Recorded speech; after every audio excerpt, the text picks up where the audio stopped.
नमस्कार, आप देख रहे केबीसी न्यूज़। मैं हूं अमलेश आनंद। मेरी मौजूदगी है आज विधानसभा सत्र में।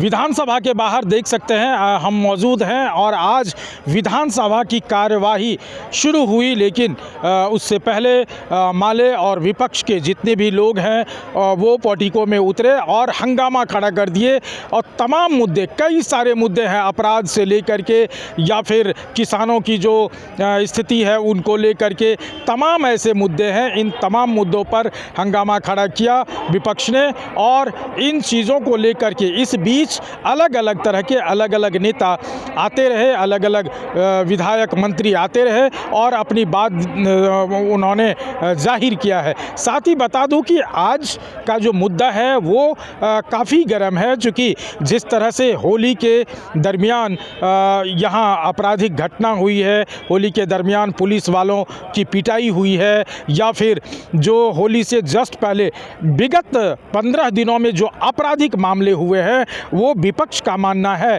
कि लगातार ये सरकार निरंकुश है और सरकार नहीं चाहती है कि राज्य का सुरक्षा हो या जनता का सुरक्षा हो। ये हमेशा से निरंकुश रही है। इस तमाम चीज़ों पर विरोध प्रदर्शन जाहिर हुआ। लेकिन हम बता दें कि जब सुबह शुरुआत हुआ तो अलग अलग तरह से जो नेता मंत्री हैं उन्होंने क्या क्या कुछ कहा है। सबसे पहले आपको मैं सुनवाता हूं श्रवण कुमार को।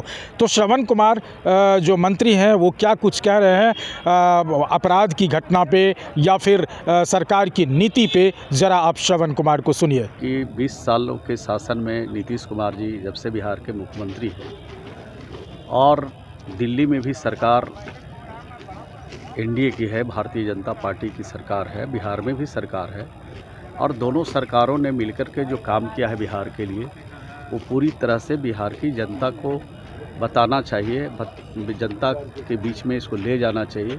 और इसके लिए अगर कोई पॉलिटिकल पार्टी, चाहे भारतीय जनता पार्टी है, जेडीयू हो, लोजपा हो, हम हो, चाहे रालोसपा हो, कोई भी पार्टी अगर इसको नीचे धरातल पर उतारना चाहती है तो मैं समझता हूँ कि बहुत अच्छी बात है और उतारना भी चाहिए। बीजेपी की विधायक हैं अरुणा देवी, उनके पति की दबंगई सामने आई है, क्या कहेंगे? सर थोड़ा इधर भी दिखाइए। देखिए, कानून बिहार का राज है बिहार में और कानून के राज में चाहे किसी भी पॉलिटिकल पार्टी के लोग हों, उनको किसी भी तरह से कानून को तोड़ने की इजाज़त नहीं दी जाएगी। जो लोग कानून को तोड़ेंगे, कानून के हिसाब से उन पर कार्रवाई होगी, चाहे कितने बड़े कादब्बर नेता क्यों नहीं हो, कितने बड़े अपराधी नहीं हो, सब पर कानून के हिसाब से सख्त कार्रवाई बिहार की सरकार करती है। बिहार में कानून का राज स्थापित है। शराबबंदी से ही पूर्ण रूप से नशाबंदी का कानून लागू है बिहार में और जब से यह कानून लागू हुआ है उसमें सबका समर्थन है, चाहे सत्ता पक्ष का हो चाहे विपक्ष का हो, यानी सभी लोगों का समर्थन है। और ख़ासकर के जो आधी आबादी है अपने बिहार की, उसके कहने पर ये कानून लाया गया और शराब बिहार में बंद किया गया और पूर्ण रूप से नशाबंदी लागू किया गया। और राष्ट्रपिता महात्मा गांधी ने कहा कि एक क्षण के लिए मुझे तानाशाह बनना पड़े तो सबसे पहले शराब से जो बुराइयां होती है, पहले हम शराब को बंद करेंगे। अब राष्ट्रपिता महात्मा गांधी का नाम लेकर के जो पॉलिटिकल पार्टी चला रहे हैं और दोनों सदनों के सदस्यों ने शपथ लिया है कि न शराब पिएंगे और न शराब जो बेच रहे हैं उनको बख्शेंगे, और अगर इस तरह के शराब पिएंगे लोग और बेचेंगे तो उनके लिए सरकार को इसको सूचना देंगे और उनके खिलाफ सख्त से सख्त कार्रवाई हो। इस बात के लोगों ने शपथ लिया। सरवण जी, और आज कभी कहते हैं ताड़ी खुलवा देंगे, कभी कहते हैं कि बिहार में शराब बिक रहे हैं। तो शराब बिक रहे हैं तो आप बताइए, सरकार संज्ञान लेगी। किसी भी कीमत पर कानून को तोड़ने वाले बचने वाले नहीं हैं। अनेक लोग पकड़े गए हैं और भी पकड़े जाएंगे। अपराधी होता है। देखिए, माननीय मुख्यमंत्री जी ने कल बिहार के बड़े आले अधिकारियों के साथ समीक्षा की है, बैठक की है और उन्होंने निर्देश जारी किया है। और जो लोग इस कृत्य में लगे हैं और जिन लोगों की वजह से इस तरह की घटना को अंजाम दिया गया है, किसी भी कीमत पर बचेंगे नहीं। थोड़ा इंतज़ार कीजिएगा तो सब कुछ आपके सामने होगा। मंत्री जी, आप इंतजार करने की बात कर रहे हैं, लेकिन लगातार प्रशासन पे हमले हो रहे हैं। किशनगंज हो, मुजफ्फरपुर हो, कल भी हमले हुए हैं आप उस पर। देखिए, पुलिस हमारी जो है वो थोड़ा अभी शालीनता के साथ काम ले रहा है। आप सोच सकते हैं कि किस तरह से पुलिस आज इस तरह का भाईचारा के साथ, प्रेम के साथ, और आपने अखबार में देखा हमारे बड़े अधिकारी, पुलिस के बड़े अधिकारी ने बयान दिया है कि वहाँ पर उत्सव का, होली का काम चल रहा है। तो होली खेल रहे हैं लोग, और वैसे समय में अगर पुलिस फायरिंग करती, वैसे समय में पुलिस अगर कुछ अपनी कार्रवाई करती, तो लोग कहते कि ये पुलिस जो है वो आज निरंकुश हो गई है, ये सरकार और शासन निरंकुश हो गई है। इसलिए इन चीज़ों की समीक्षा हो रही है, जांच हो रही है, और जांच के बाद पूरी कार्रवाई होगी। थोड़ा इंतजार कीजिए। तो आपने सुना श्रवण कुमार ने क्या कहा। साथ ही उसके बाद देखिए कि जो भारतीय जनता पार्टी के विधायक हैं हरिभूषण बचौल, वो क्या कुछ कह रहे हैं, जरा उनको भी सुनिए। जाहिर है कि चुनाव होने वाला है, और इस साल इस देश में बिहार विधानसभा का चुनाव होने वाला है। हम नीतीश जी के नेतृत्व में वर्षों से, 1.5 दशक से ऊपर हमने शासन किया है, और देश में भी लगभग 11 वर्ष से हमारा शासन है। हमने जो बिहार का विकास किया है, देश का विकास किया है, बिहार में सड़क, बिजली, पानी, कानून व्यवस्था, इन क्षेत्रों में जो काम किया है, उसी को चूँकि संगीत के माध्यम से जन जन तक उसको पहुंचाना है, इसलिए हमने ऐसा गीत लॉन्च किया है चुनाव से पहले। देखिए, न्यूटन का सिद्धांत है कि प्रत्येक क्रिया के विपरीत प्रतिक्रिया होती है, और हम लोग सनातन संस्कृति को मानने वाले हैं। उसमें कहा गया है कि जैसी करनी वैसी भरनी। जिसने भी इस देश को लूटा है, जिसने भी अवैध तरीके से संपत्ति कमाया है, उसके पीछे ईडी जा रही है, और जो लूटा है उसको लौटाना पड़ेगा, कानूनी कार्रवाई का सामना करना पड़ेगा। तो आपने सुना, बचौल ने भी सरकार की जो रणनीति है या आपराधिक मामले को लेकर के सरकार सशक्त है, इन तमाम चीज़ पर हरिभूषण ठाकुर बचौल ने भी अपनी प्रतिक्रिया दी है।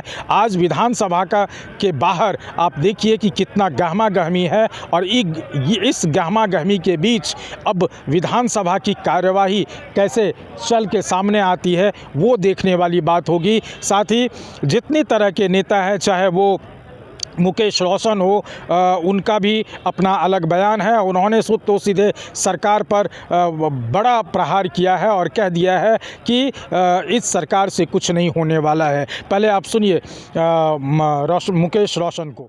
दरोगा का हत्या हो गया, छोटी छोटी बच्चियों का रेप हो रहा है, रेप के बाद मर्डर कर दिया जा रहा है। ये महाराक्षस राज का आगाज हो चुका है। बिहार में बाहर है, नीतीश कुमार है, देख लीजिए महाराक्षस राज, डबल इंजन के सरकार में महाराक्षस राज का आगाज। क्या कहेंगे, सम्मन भेजा जा रहा है ईडी? देखिए, जब जब चुनाव आता है तब तब हमारे नेता को तंग करने के नियत से बीजेपी के लोग ईडी, आईटी और सीबीआई के लोगों को आगे कर करके ये बदला लेने की भावना से ये सब कार्रवाई करते हैं। लेकिन हमारे नेता ना तो डरने वाले हैं, ना झुकने वाले हैं। आप सब लोग जानते हैं कि पिछले 14-15 वर्षों से हमारे नेता को हमेशा जो है बीजेपी के लोग, जब से वो केंद्र में आई है तब तब ईडी, सीबीआई और आईटी के लोगों को आगे करके और हमारे नेता के यहाँ कार्रवाई करवाता है। लेकिन आज तक मिला क्या? ईडी का ऑफिस कितना दूर में है, सीबीआई का ऑफिस कितना दूर में है, और जब जब ईडी डिपार्टमेंट अपने घर से निकलती है तो सीधे 10 नंबर की तरफ रुख करती है। आखिर 10 नंबर के अलावा बिहार में कहीं कोई भ्रष्टाचार हुआ है कि नहीं हुआ है?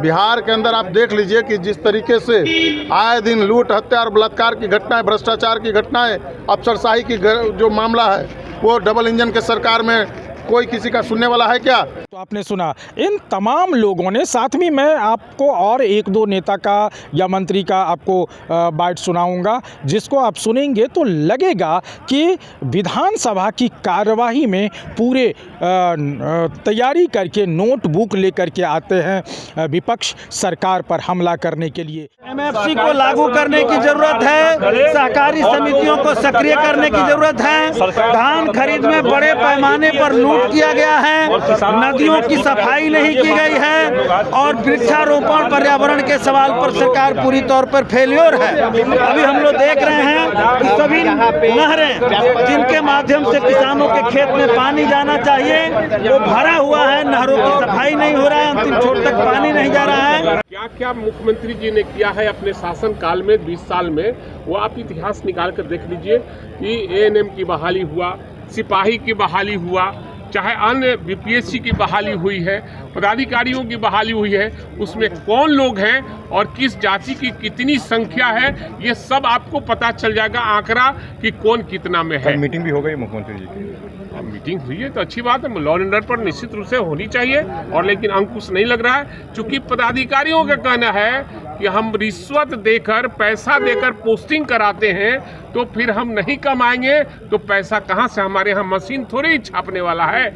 इसलिए सरकार को पैसा देते हैं, चाहे आईएएस हो, आईपीएस हो, बीडीओ हो, सीओ हो, एसडीओ हो, चाहे अन्य पदाधिकारी, सब कहते हैं, चाहे थाना का पदाधिकारी, सब कहते हैं कि पोस्टिंग कराते हैं, पैसा देकर मंगनी काम करेंगे, हमको देना पड़ता है सरकार को पोस्टिंग कराने के लिए। तो सरकार जब तक पैसा से रिश्वत लेना बंद नहीं करेगी ये सब होता रहेगा, हम लोग हल्ला करते रहेंगे। अरे भाई तो किसके द्वारा सम्मन भेजा रहा है, आप तो जानते हैं ना, जो गरीब की लड़ाई लड़ता है, हक हुकूक की लड़ाई लड़ता है, उसको फंसाने का प्रयास किया जाता है। ये प्रयास है लेकिन कुछ होने वाला नहीं है। जो लोग कानून को तोड़ रहे हैं, अपराध कर रहे हैं, उनको आप गिरफ्तार करिए, सलाखों के पीछे डालिए, कार्रवाई करिए, जेलों में भेजिए। ये आपकी ड्यूटी है ना, जनता आपको सत्ता सौंपी है। बिहार की जनता समझ रही है और बिहार की जनता निश्चित तौर पे बिहार बदलने के लिए तेजस्वी प्रसाद यादव को आगे बढ़ाने कोई मुद्दा भी नहीं है सदन में। हमारे पास लगातार मुद्दा जनहित का मुद्दा है। सरकार लॉ सुशासन से लेके भ्रष्टाचार से लेके हर मामले में सरकार बिल्कुल फेल है और जनता ने जिस रूप में हमें शक्ति दी है, ताकत दी है, सरकार को हम लोग घेरते रहेंगे। बीजेपी विधायक के पति की दबंगई का एक वीडियो वायरल हुआ है। ये तो पूरे बिहार में हो रहा है। आप देखिए, जब आप देखेंगे तो लगातार विधायक जी गाना गा रहे हैं, मशहूर हैं, विधायक जी होली मना रहे हैं, तो कार्रवाई तो नहीं हो रही है ना। चिराग पासवान जी डांस कर रहे हैं, उन पर कार्रवाई नहीं हो रही है। साहब, इस देश में दो संविधान है क्या, दो कानून है क्या? वैसे जिस तरह से आपराधिक मामले घट रहे हैं, हो रहे हैं, उनको लेकर के जाहिर सी बात है कि विपक्ष को सरकार को घेरने का एक बड़ा मुद्दा मिल जाता है और विधानसभा की कार्यवाही ही उसके लिए उपयुक्त समय होता है और उस समय में सरकार को अपनी बात कहने का वो अवसर है। आज जैसा कि आपने देखा कि पोटिको में भी काफ़ी हंगामा हुआ, तख्ती लेकर के तमाम चीज़ों को लेकर के हंगामा खड़ा किया। अब ये देखना होगा कि आगे जो कार्यवाही होगी विधानसभा की, उसमें कितना दखल दे पाते हैं विपक्ष या फिर कार्रवाई शांतिपूर्ण निकल पाती है। अमलेश आनंद, केबीसी न्यूज़, पटना।